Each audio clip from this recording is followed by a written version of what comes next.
जय श्री राधे कृष्ण। आप सभी का आपके अपने YouTube channel VK Mishra present में बहुत बहुत स्वागत है। आइए आज आप सब सुनेंगे कार्तिक मास कृष्ण पक्ष की संकष्टी चतुर्थी व्रत की कथा और अंत में सुनेंगे करवा चौथ व्रत की कथा। कार्तिक मास कृष्ण पक्ष की चतुर्थी को इसे संकष्टा चतुर्थी, कृष्ण पिंगल चतुर्थी आदि नामों से जाना जाता है और इस दिन जो कि करक चतुर्थी करवा चौथ का व्रत भी धारण किया जाता है। इस दिन विशेष प्रकार से भगवान गणेश, चौथ माता, शिव, शिवा और कार्तिकेय का पूजन करने का विधान है। दिन भर व्रत रह करके शाम को चंद्रोदय होने पर चंद्र देवता को अर्घ्य प्रदान करने के बाद व्रत पूर्ण माना जाता है। तो आइए पहले सुनते हैं कार्तिक कृष्ण संकष्टी चतुर्थी व्रत की कथा। तो बोलिए प्रेम से भगवान गणेश की जय, सर्व देवी देवता की जय। कथा के अनुसार महाराज युधिष्ठिर के पूछने पर भगवान श्री कृष्ण ने इस कथा के बारे में कहा कि एक बार पार्वती जी कहती हैं भगवान गणेश से कि हे भाग्यशाली लंबोदर, भाषणकर्ताओं में श्रेष्ठ कार्तिक कृष्ण चतुर्थी को किस नाम वाले गणेश की पूजा किस भांति करनी चाहिए। कि कार्तिक कृष्ण चतुर्थी का नाम संकष्टा है। उस दिन पिंग नामक गणेश जी की पूजा करनी चाहिए। पूजन पूर्वोक्त रीति से करना उचित है। भोजन एक बार करना चाहिए। व्रत और पूजन के बाद ब्राह्मण भोजन कराकर स्वयं मौन होकर भोजन करना चाहिए। मैं इस व्रत का महात्म्य कह रहा हूँ, सावधानी पूर्वक श्रवण कीजिए। कार्तिक कृष्ण संकष्टी चतुर्थी को घी और उड़द मिलाकर हवन करना चाहिए। ऐसा करने से मनुष्य को सर्व सिद्धि प्राप्त होती है। गणेश जी ने कहा, वृतासुर दैत्य ने त्रिभुवन को जीत करके संपूर्ण देवों को परतंत्र कर दिया। उसने देवताओं को उनके लोक से निष्कासित कर दिया। परिणाम स्वरूप देवता लोग दशों दिशाओं में भाग गए। तब सभी देव इंद्र के नेतृत्व में भगवान विष्णु के शरणागत हुए। देवों की बात सुनकर भगवान विष्णु ने कहा कि समुद्र द्वीप में बसने के कारण वे निरापद होकर उच्च श्रृंखल एवं बलशाली हो गए हैं। पितामह ब्रह्मा जी से किसी देवों के द्वारा न मरने का उन्होंने वर प्राप्त कर लिया है। अतः आप लोग अगस्त मुनि को प्रसन्न करें। वे मुनि समुद्र को पी जाएंगे। तब दैत्य लोग अपने पिता के पास चले जाएंगे।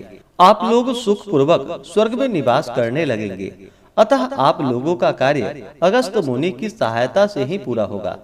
ऐसा सुनकर सब देवगण अगस्त मुनि के आश्रम में आ गए और स्तुति द्वारा उन्हें प्रसन्न किया। मुनि ने प्रसन्न होकर कहा कि हे देवताओं, डरने की कोई बात नहीं है। आप लोगों का मनोरथ निश्चय ही पूरा होगा। मुनि की बात को सुनकर सब देवता अपने अपने लोक को चले गए। इधर मुनि को चिंता हुई कि 1,00,000 योजन इस विशाल समुद्र का मैं कैसे पान कर सकता हूँ, उसे कैसे पी सकता हूँ। तब गणेश जी का स्मरण करके संकष्ट चतुर्थी के उत्तम व्रत को विधि पूर्वक संपन्न किया। 3 महीने तक व्रत करने के बाद उन पर गणेश जी प्रसन्न हुए। उसी व्रत के प्रभाव से अगस्त जी ने समुद्र को सहज ही पान कर लिया और उसका जल पीकर उसे सुखा डाला। यह उसी व्रत का प्रभाव था कि अर्जुन ने निवात कवच आदि संपूर्ण दैत्यों को पराजित कर दिया। गणेश जी की इस बात से पार्वती जी अत्यंत प्रसन्न हुई कि मेरा पुत्र विश्व वंद्य और सर्व सिद्धियों का प्रदाता है। श्री कृष्ण जी कहते हैं कि हे महाराज युधिष्ठिर, आप भी चतुर्थी का व्रत कीजिए। इसके करने से आप शीघ्र ही सब शत्रुओं को जीतकर अपना राज्य पा जाएंगे।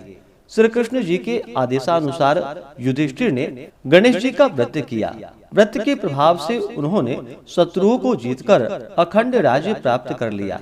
केवल कथा श्रवण करने से ही हजारों अश्वमेध और सैकड़ों वाजपेयी यज्ञ का फल प्राप्त होता है। साथ ही पुत्र पौत्र आदि की वृद्धि होती है। तो बोलिए प्रेम से भगवान गणेश की जय। अब आइए सुनते हैं करवा चौथ व्रत की कथा।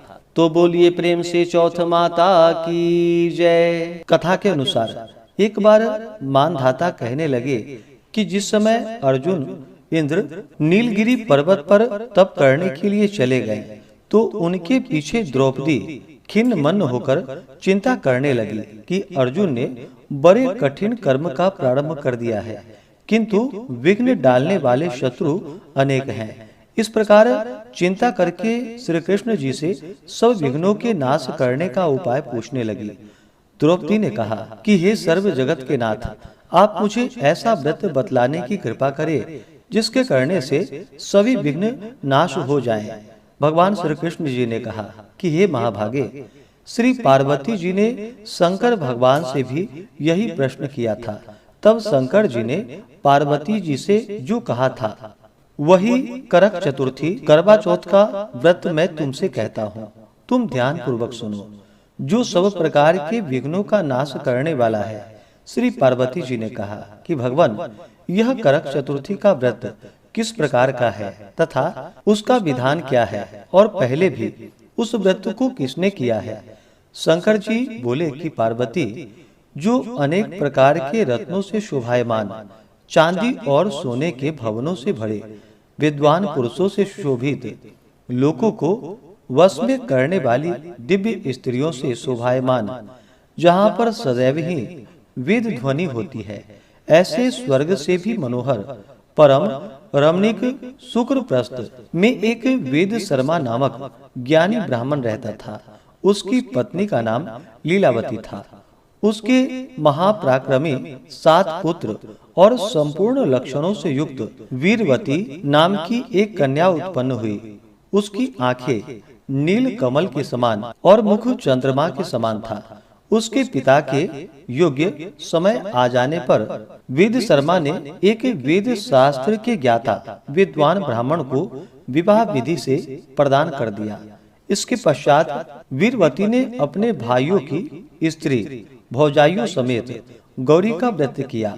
फिर कार्तिक कृष्ण पक्ष चतुर्थी के दिन व्रतोपवास कर सायं काल में स्नान कर सबों ने भक्ति भाव से वट वृक्ष का चित्र बनाकर उसके नीचे शंकर जी, गणेश जी और स्वामी कार्तिकेय के साथ पार्वती जी का चित्र बनाया और ओम नमः शिवाय इस मंत्र से धूप, दीप, गंध, पुष्प और अक्षत आदि से गौरी का पूजन किया। फिर शंकर जी, गणेश जी तथा गजानन का अलग अलग पूजन करती हुई पकवान, अक्षत तथा दीपक से युक्त 10 करवा और गेहूं, पिसान और गुड़ के बने हुए पकवान तथा और भी अनेक प्रकार के फलादि भोज्य पदार्थों को अर्पण करके अर्घ्य देने के लिए चंद्रोदय की प्रतीक्षा करने लगी। इसी बीच में वह वीरवती भूख प्यास की पीड़ा से मूर्छित होकर पृथ्वी पर गिर पड़ी। तब उसके भाई बांधव रुदन करने लगे। फिर वीरवती का मुख धोकर पंखे से हवा करके उसको ढाढ़स बंधाया कि अब चंद्रमा उदय होने वाला ही है। उसका एक भाई चिंता युक्त होकर एक महान वट पर चढ़ गया। बहन के प्रेम से दुखी होकर उसके भाई ने जलती हुई लुहारी लेकर चंद्रमा के उदय होने का बहाना कर दिखाया। उसने चंद्रमा का उदय जानकर दुख का त्याग करके विधि विधान से अर्घ्य देकर भोजन कर लिया। इस प्रकार व्रत के दूषित हो जाने के कारण उसका पति मर गया। तब वीरवती ने अपने पति को मरा हुआ देखकर पुनः शंकर जी का पूजन कर 1 वर्ष तक निराहार व्रत किया। वर्ष के समाप्त होने पर करक चतुर्थी का व्रत उसकी भौजाइयों ने किया। वीरवती ने पूर्वोक्त विधान से व्रत किया। तब उसी दिन देव कन्याओं के साथ इंद्राणी वहां करक चतुर्थी का व्रत करने के लिए स्वर्गलोक से आई और वह वीरवती के पास में चली गई। तब वीरवती ने इंद्राणी से सब बातें पूछी। वीरवती ने कहा कि जब मैं करक चतुर्थी का व्रत करके अपने पति के घर पर आई तो मेरा पति मृत्यु को प्राप्त हो गया। मैं नहीं जानती कि किस पाप के कर्म से मुझको यह फल प्राप्त हुआ है। हे महेश्वरी, हमारे भाग्य से यहाँ आप आई हैं, सो मेरे पति को जीवित करके मुझ पर कृपा कीजिए। इंद्राणी ने कहा कि हे शुभे, गत वर्ष जो तुमने पति के घर में करक चतुर्थी का व्रत किया था, तो बिना चंद्रमा के उदय हुए ही तुमने व्यर्थ अर्घ्य दे दिया। इसी से व्रत दूषित हो गया और तुम्हारा पति मृत्यु को प्राप्त हो गया। अब तुम यत्न के साथ इस करक चतुर्थी का व्रत करो। तत्पश्चात इस व्रत के प्रभाव से मैं तुम्हारे पति को जीवित कर दूंगी। श्री कृष्ण जी कहने लगे कि हे द्रौपदी, इंद्राणी के वचन को सुनकर वीरवती ने विधान पूर्वक इस व्रत को किया। इस प्रकार उसके करक चतुर्थी का व्रत करने से इंद्राणी ने प्रसन्न होकर जल के द्वारा अभिसिंचन करके उसके पति को जीवित कर दिया और वह देवता के समान हो गया। इसके पश्चात वीरवती अपने पति के साथ घर आकर आनंद करने लगी। वीरवती के व्रत के प्रभाव से उसका पति धन धान्य पुत्र तथा आयु को प्राप्त हुआ। इसलिए तुम भी इस व्रत को यत्न पूर्वक करो। सूत जी कहने लगे कि हे ऋषियों, इस प्रकार श्री कृष्ण के वचनों को सुनकर द्रौपदी ने इस करवा चौथ के व्रत को किया, जिसके प्रभाव से संग्राम में कौरवों को जीतकर अतुलनीय राज्य को प्राप्त किया, जिससे उनका सब दुख जाता रहा। अब सुनते हैं करवा चौथ की दूसरी कथा। बोलिए प्रेम से भगवान गणेश की जय। एक साहूकार के 7 लड़के और एक लड़की थी। सिठानी के सहित उसकी बहुओं और बेटी ने करवा चौथ का व्रत रखा था। रात्रि को साहूकार के लड़के भोजन करने लगे तो उन्होंने अपनी बहन से भोजन के लिए कहा। इस पर बहन ने बतलाया कि उसका आज व्रत है और वह खाना चंद्रमा को अर्घ्य देकर ही खा सकती है। सबसे छोटे भाई को अपनी बहन की हालत देखी नहीं जाती और वह दूर पेड़ पर एक दीपक जलाकर चलनी की ओट में रख देता है, जो ऐसा प्रतीत होता है जैसे कि चतुर्थी का चांद हो। बहन ने अपनी भाभी से भी कहा कि चंद्रमा निकल आया है, आप भी व्रत खोल लो। लेकिन भाभीियों ने उसकी बात नहीं मानी और व्रत नहीं खोला। बहन को अपने भाइयों की चतुराई समझ में नहीं आई और उसे देखकर करवा चंद्रमा को अर्घ्य देकर खाना का निवाला खा लिया। जैसे ही पहला टुकड़ा मुंह में डालती है उसे छींक आ जाती है, दूसरा टुकड़ा डालती है तो उसमें बाल निकल आते हैं और तीसरा टुकड़ा मुंह में डालती है तो उसके पति की मृत्यु का समाचार उसे प्राप्त होता है। वह बहुत दुखी हो जाती है। उसकी भाभी सच्चाई बताती है कि उसके साथ ऐसा क्यों हुआ।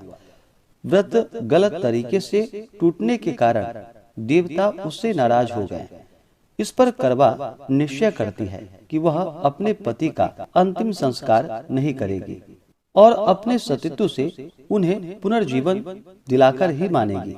शोकातुर होकर वह अपने पति के शव को लेकर 1 वर्ष तक बैठी रही और उसके ऊपर उगने वाली घास को इकट्ठा करती रही। उसने पूरे साल की चतुर्थी का व्रत किया और अगले साल की कार्तिक कृष्ण चतुर्थी आई। फिर उसके आने पर उसने पूरे विधि विधान के साथ करवा चौथ का फिर उस दिन व्रत को धारण किया और शाम को सुहागिन से अनुरोध की, यम सुई ले लो और पिया सुई दे दो, मुझे भी अपनी जैसी सुहागिन बना दो। जिसके फल स्वरूप करवा माता और गणेश जी के आशीर्वाद से उसका पति पुनः जीवित हो गया। जैसे गणपति और करवा माता ने उसकी सुनी, वैसे ही सभी की सुने और सभी का सुहाग अमर हो। तो बोलिए प्रेम से भगवान गणेश की जय, चौथ माता की जय। तो आशा करता हूँ कि यह जानकारी आपको अच्छा लगा हो।